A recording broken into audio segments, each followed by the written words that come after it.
过去我有过家，有过媳妇儿，人挺漂亮。后来村里的六哥叫我玩百家乐，我觉得百家乐确实比麻将好玩。唉，玩着玩着上瘾了，房子、宅基地、粮食都玩出去了。媳妇儿安心了，跑了。我也后悔，我也想戒毒，我想好好过日子，我就上合作社去贷款，借了几千块钱买种子，想着来年有个好收成，把媳妇儿接回来，踏踏实实的过日子。懂没？假种子，全是假种子。到了5月份，捉了草，什么都没长。信用社叫我还钱呢，我哪有钱？我哪还有脸呢？我跑了，跑到城里，我想当解放了，没人管我了。瞧呀，还是落下一个挨枪子儿的命。哎，反正我身体不好，我也活不长了。你们毙了我的话，我就解脱了。你们毙了我好了。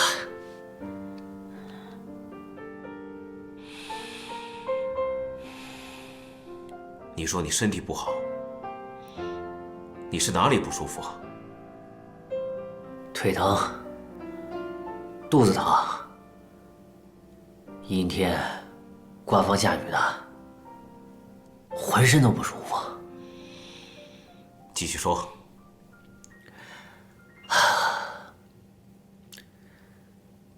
我身体不好啊，我觉得肯定跟到永康公司去试药有关系。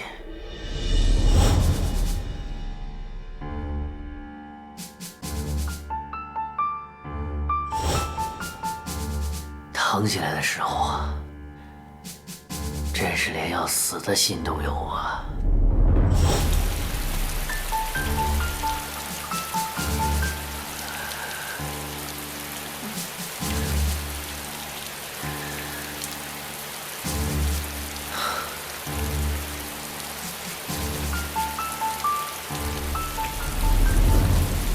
我没力气烧水，就接着雨水喝。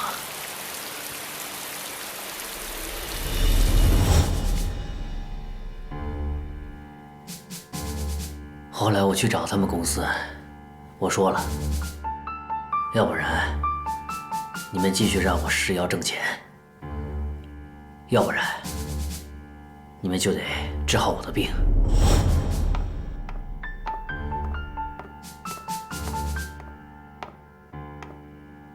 张文博，你听我话，你的身体已经不能再吃药了，签个字，拿上你最后一笔钱，赶紧回家吧。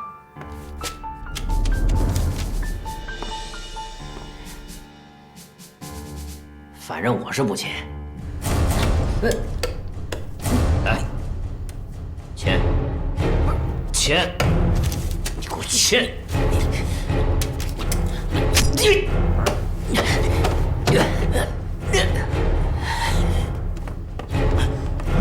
怎么回事？扔出去，好吧。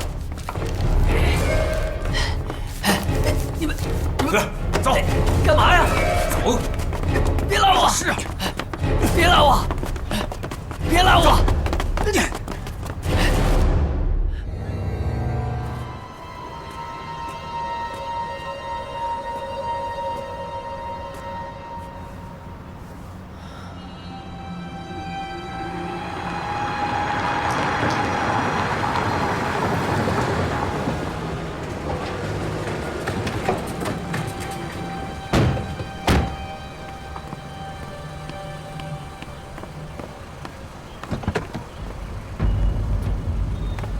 哎，怎么了？在这儿干什么呀？哎，你没事吧？我没关系，我可以送你走。来，慢点啊！哎，送他走。啊。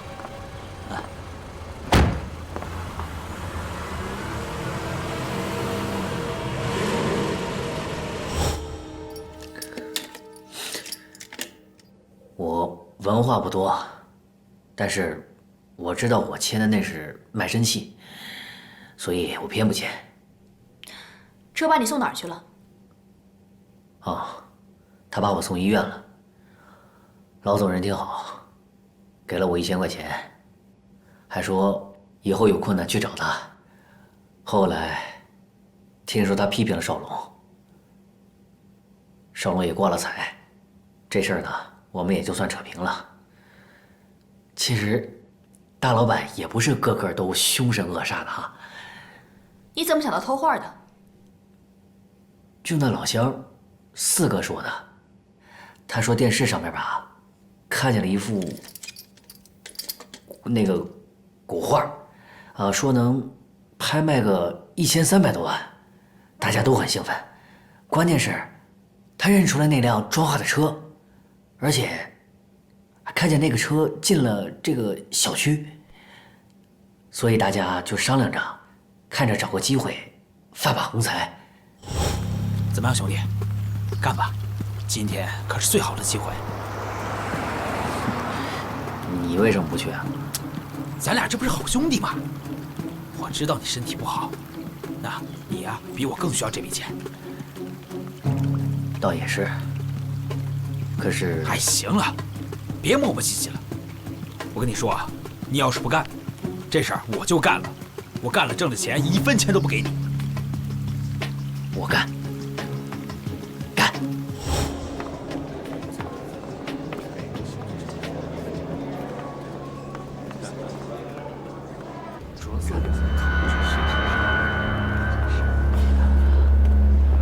请你退后。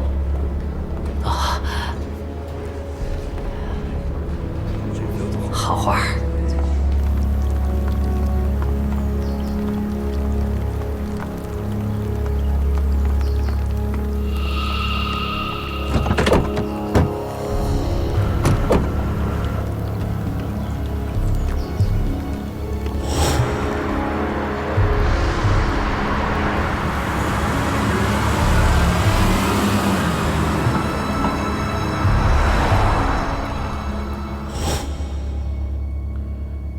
四哥他现在在哪儿？后来说是回老家了。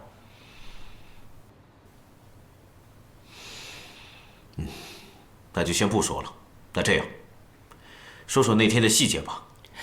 都说了多少遍了，我就是记得，我一扭头就看见李翔了，他朝我走了过来，把我逼到了一个茶几上面，茶几上就有一把刀，他突然对我说：“走不了了，你今天。”我当时脑子一热，我拿起刀就给他捅了过去。我就是想偷点东西，我真的不想杀人。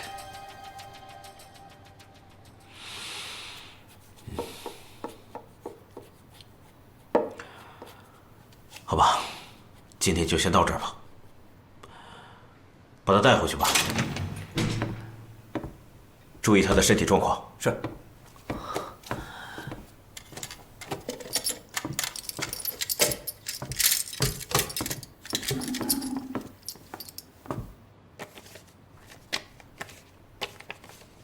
现现场只有李翔、张文波，还有4个保镖的新鲜鞋印。鞋的尺寸一共是6种，可是现场却出现了第7种鞋印。李翔的鞋印有2种。怎么会有2种李翔的鞋印呢？安队，会不会是有另外一个人穿着李翔的鞋在家里留下了鞋印？根据鞋印的深浅，可以判断出这7种鞋印的新鲜程度是一致的。不排除家俊刚才说的这种可能性。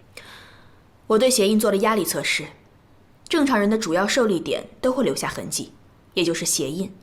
正常人的主要受力点在前脚掌和后跟，当然也排除鞋型的不同。这压力越重，痕迹越重。可是李翔这组鞋印只有前脚掌受力，也就是说穿鞋的时候受力不均匀。那能不能解释为他没有穿好鞋，脚没有完全放到鞋里面，或者说脚太大了，根本就穿不了这鞋？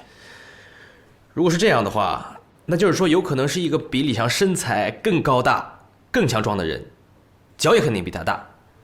他在屋里留下痕迹的目的，就是要混淆我们。如果这嫌疑人穿着李翔的鞋进入现场，他这么做是不想让我们知道，可恰恰这鞋印暴露了他的行踪。这个人就应该对李翔家极为熟悉，应该是李翔身边的熟人。如果这么一来，就可以解释一个问题了，就是李翔的手表和钱包是被他人拿走的。之前我们审张文波的时候，张文波就说不清楚这钱包和手表的去向，这同时也是个印证。如果是他人拿走了手表和钱包，难道同一时间同一地点能发生2起入室盗窃案？这可能性不大吧？也就是说，故意制造抢劫杀人案。可是人都杀了，他要隐藏什么目的？陈欢，你继续研究一下鞋印。明天呢，我们去一趟永康公司，看这个张文波说的有多少是真的。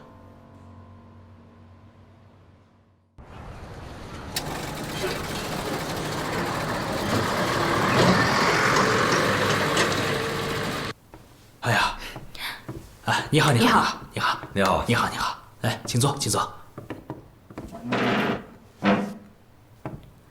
我们是市局特侦组的，现在有些事情牵扯到了贵公司，我们需要了解一些情况，希望得到您的配合。好，我们公司呢是一家经过卫生部门许可的高科技企业，我们主要负责一些新药的前期研发，我们做的都是造福百姓的事儿。哎呀，公司成立至今，已经为数百种药品做过测试，合格率达到100%。那试药是怎么回事呢？每一种新药都要经过动物试验和人体试验这个过程，相信你们都能够理解。而且现在临床试验不一定要在医院，让志愿者回家也是可以的，中外都是这么做的。我们是一家守法企业，一切都按照上级主管部门的要求、规定去执行。这个药品研发是个很谨慎、很慎重的事情，让人试药这个过程实际上是非常安全的。我们都经过猴子试验的，毒副作用极小，接近为0。当然了，每个人的体质呢不一样我们这些新药仍然要通过一个大量的样本群经过试验，然后呢才能够放给广大患者使用。也就是说，贵公司在做活体实验了。哎呦，别说这么恐怖跟731似的。我们有政府的批文批复，绝对安全。所谓医者仁心，我们做药品的，首先想到的就是老百姓。我们所有的试验都是邀请的这个志愿者，而且支付高额报酬，帮助他们解决了许多实际的生活困难。钱总，这个人你见过吗？有印象啊？哦，对，他叫张什么？他和我们经理啊发生了一些摩擦。哎呦，喂，邵经理嘛，你进来下啊。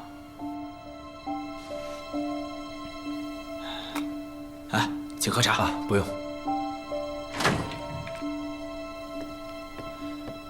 来，你看看这个。你看你认识他不？认识，我们公司的施药者，他叫张文波。没错，他是叫张文波，他是我们一起凶杀案的嫌疑人。哦，你最后一次见到他是什么时候，在什么地方？就在公司，大概是1个月之前吧。我们公司啊，给每位施药者发3000元的补偿。我们公司的药呢是无副作用的啊，主要是看效果，看在服药的过程当中，会不会有什么过敏呐，或者其他一些过激的反应。我们公司对施药者是有要求的，要求每一个施药者不能喝酒，不能抽烟。这个张文波啊，来试了1次药以后啊，他自以为这是个生钱的门路，曾多次要求试药。我们考虑这试药嘛，还是不宜过多。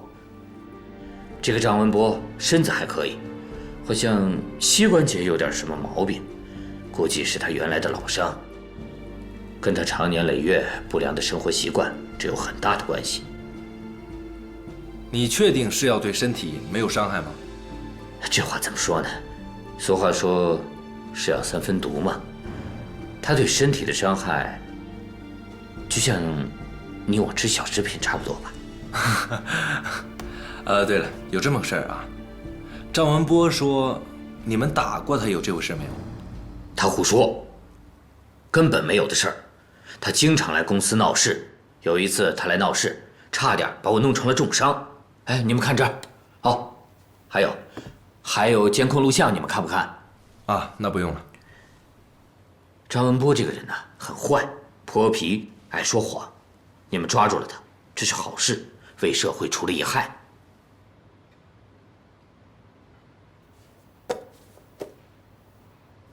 希望贵公司能出具和张文波同一批参与药品实验的人员名单。这个呢，牵扯到一个商业机密和个人隐私，这需要董事会去研讨。如果是你们办案必须要用，我可以让他们加快速度，提前做一些准备。请您放心，我们会将相关的手续提交给你们，自然不会做出损害永康公司商业利益的事情。好。钱大伟是永康公司的董事副总裁，他掌管着整个公司的运营。他还是本市最大的拍卖公司世家拍卖行的大股东，他全资拥有古云画廊。他和诚信集团共同投资成立了永康公司，专门为各个药厂做病理实验和药品实验，是一家商业化很高的专门性医药行业实验企业。永康公司还是本市的纳税大户。钱大伟早在2009年还被评为本市的10大杰出青年。陈欢，诚信集团是不是也有股份？是。根据我们目前的调查证明，张文波给永康公司做试药者，他们双方现在都没有否认这件事情，可是他们都觉得是对方的过错，现在正处于对立面。好，我知道了。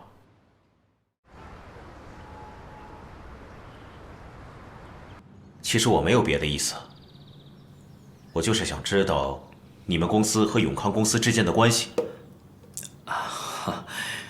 我们公司主要是做药品研发的，药品研发出来了呢，它需要长期的临床试验。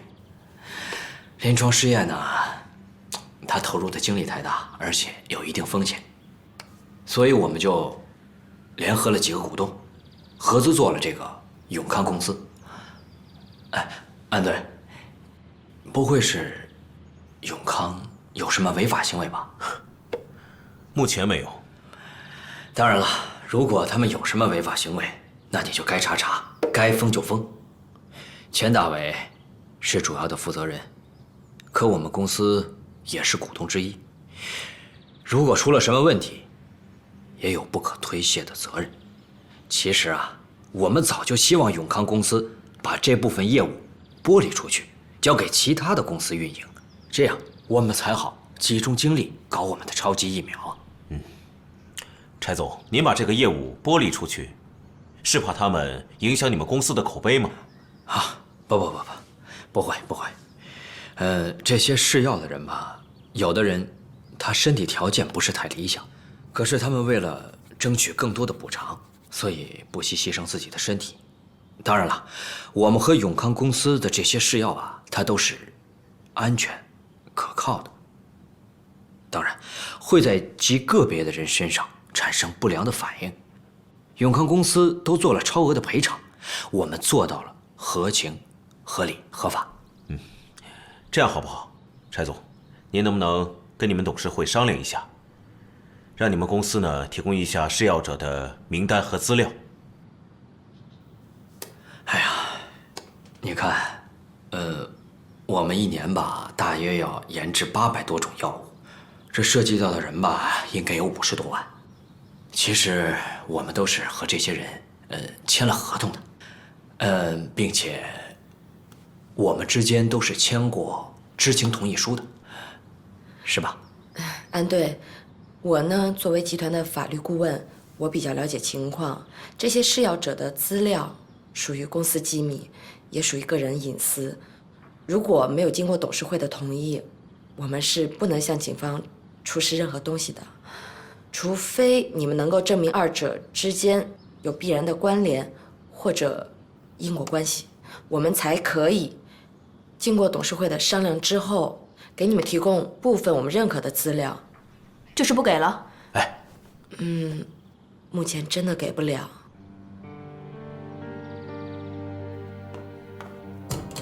吴海滨，张文波的骨质分析报告出来没有？你先坐吧。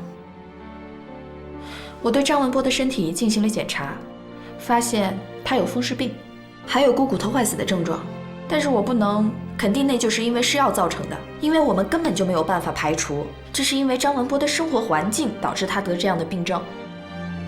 但是如果我们能够拿到他试药的药品的样本的话，那我就可以进行药性分析。不过这个需要时间。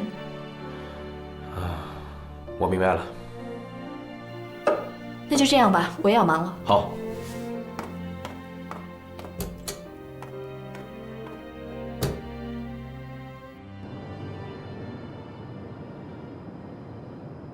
捅向李湘的2把刀都是水果刀。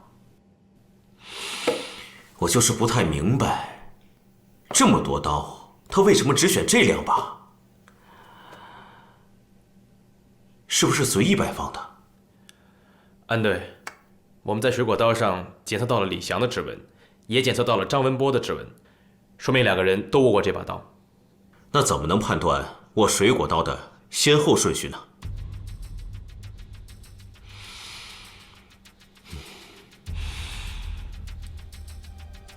有可能还存在第3种情况，就是李翔死后才第一次握过这把刀。在案发现场的茶几旁，我发现了一个垃圾桶，垃圾桶里面有苹果和梨，而且在李翔的体内有24小时内未消化的苹果成分。我猜想李翔死之前应该是吃过茶几上的苹果，可是他是用什么刀削的呢？我们在厨房的抽屉里发现了一个水果刀，上面有苹果的残渣。可是很有意思的是，上面居然没有指纹。这是第3次这种指纹神秘消失了。我的直觉告诉我，张文波不具备这种知识，而且我觉得现场有第3者。我这种想法越来越强烈。如果有第3者的话，很多事情都很容易梳理了。第3者拿了手表，第3者协同杀了李翔，第三者抹去了指纹，第三者希望李湘死。张文波只不过是替罪羊，而且我怀疑张文波是受人指使。顾飞，你明天再审一下张文波，换一种方式。我知道张文波他只有小学4年级的文化水平，你让他用笔把实验记录写下来，这样可以获得更准确的信息。是。家俊，通知一下海兵，让海兵给张文波做个体检。好，明白。现在我们剩下的时间不多了，希望能找到有用的证据，有所突破吧。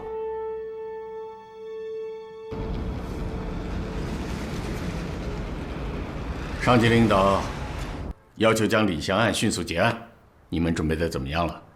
赵局，您不说，我还想跟您汇报一声呢。我们刚刚得到线索，这个案子不简单呐。张文波是个顶包的，虽然目前没有掌握足够的证据，但请您相信，我们的怀疑一定会得到证据的支持。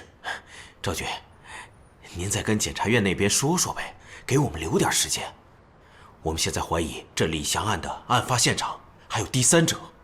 哦，哎，这大半夜的喝什么茶呀？我喝的是水，您那么抠门，好茶都给自己留着。喝吧，喝吧，喝吧。哎呀，没问题，我支持你们，放手去干吧。真的，谢谢赵局。赵局啊，我这2天呢，我一直在琢磨一件事儿，我觉得永康公司跟这个案子也有瓜葛。哦，所以啊，我们想查一下这个企业和他们副总钱大伟的住处。住所应该没问题，但是企业涉及面太广，他们又是纳税大户，解决了咱们市几千号就业，一定要慎重。你们再想想，看看有没有什么其他方法。说心里话吧，赵局，这也是我担心的。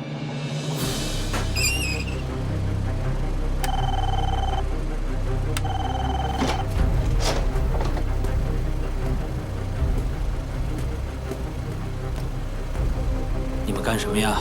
我们现在正式传唤你。传唤我什么？我要休息了。你们想要问什么，你们就在这儿问。你不配合的话，你知道后果的。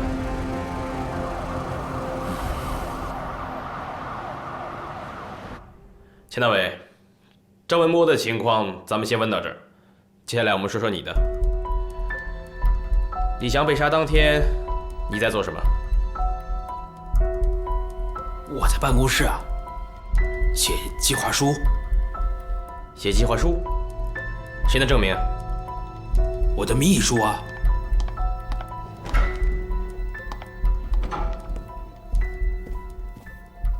钱总你好。你好。我是诚信集团的法律顾问。你好。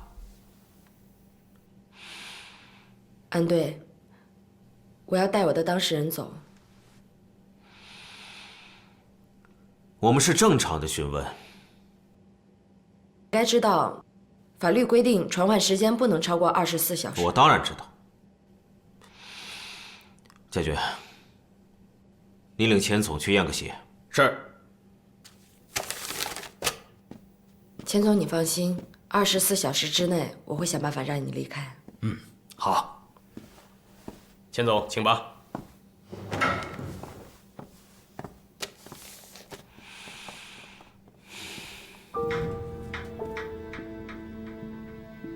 再见。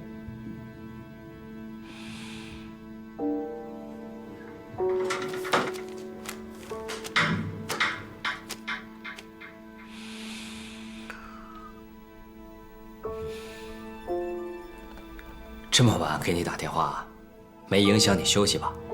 啊，我想问你，明天中午有空吗？我想请你吃个饭。好啊，明天见。那好，咱们就明天中午，不见不散。好的，好的，再见。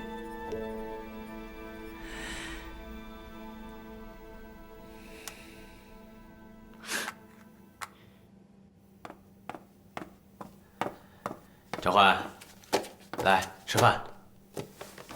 哎，李翔的照片。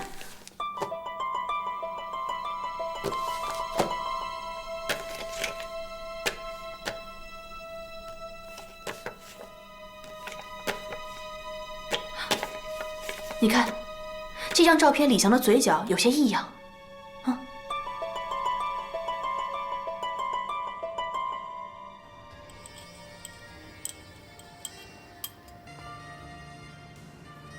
其实我今天找你，是有求于你。有求于我？什么事儿啊？钱大伟被传唤了，听说呢，是与一起凶杀案有关。我都怪自己交友不慎，认人不清啊。不过我已经明确的表态了，坚决支持公安系统所采取的一切行动。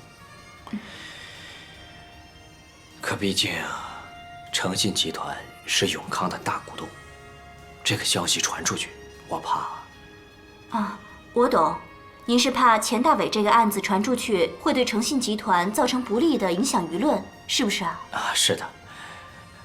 当然，我不是怕承担责任，我是必须对所有的股东负责，对集团上上下下的员工负责。所以我希望你在这件事情上，不要做大量的宣传和报道。即使要报道，也要尽量避开涉及诚信集团。柴总，您刚才说有求于我，这话确实有点严重了。太好了，那我先谢谢你，太感谢了。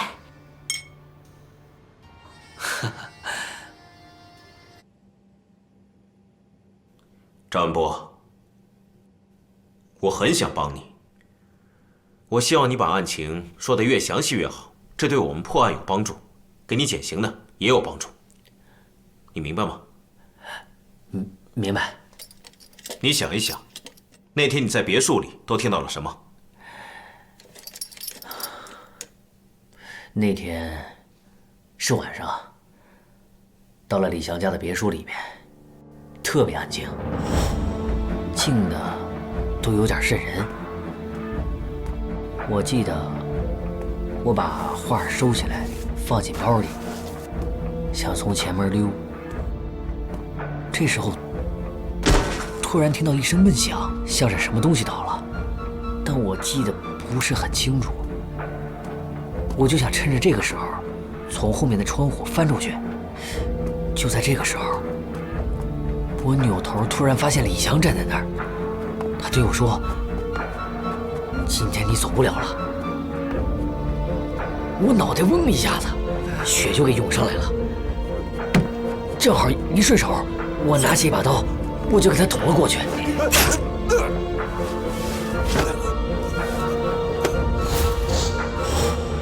然后他就倒下了。你确定是李翔吗？确定啊，因为我借着月光看到他躺在地上，满身都是血，我还摸了一下他的脉搏，没了。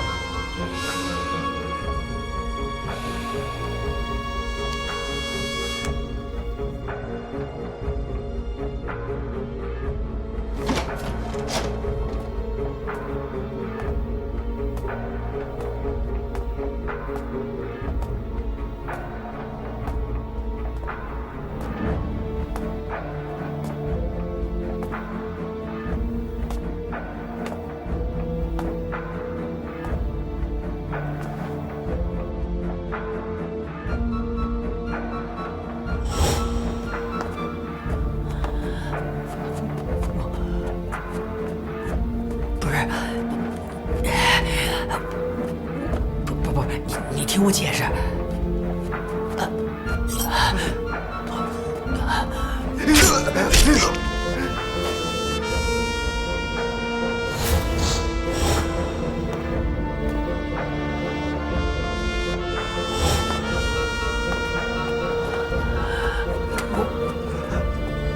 不是。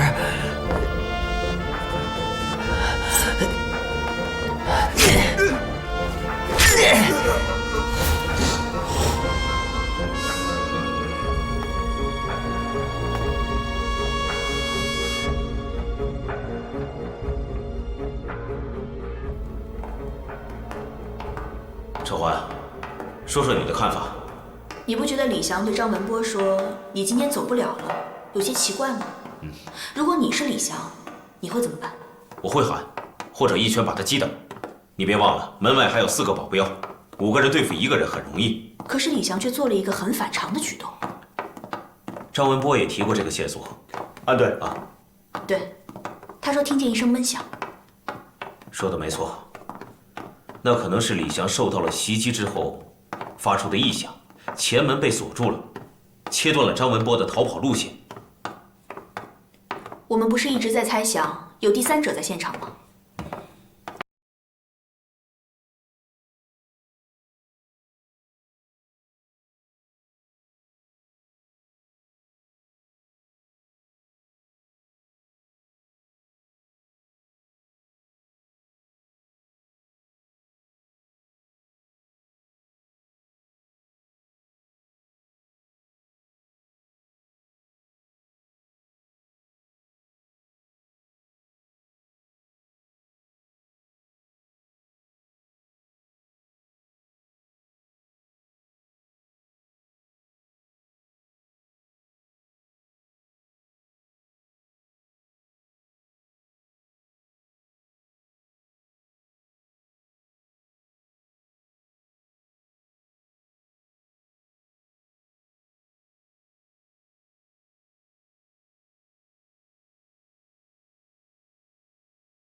是连贯的，不会改变手腕的方向。刺在身体的这2刀是存在先后顺序的，我就想知道张文波到底刺的是哪一刀。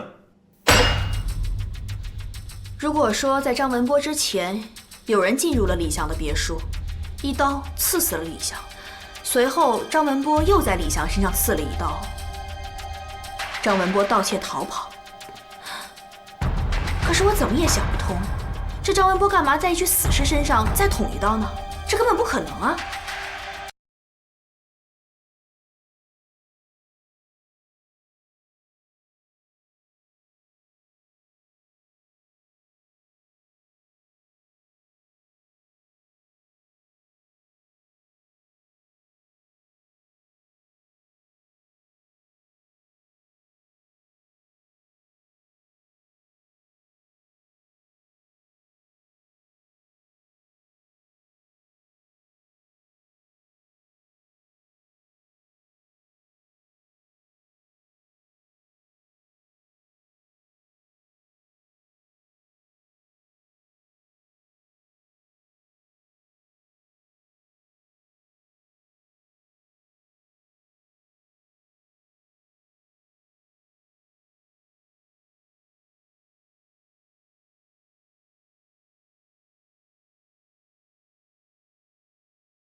许巍啊，这个事呢，还是要谢谢你啊。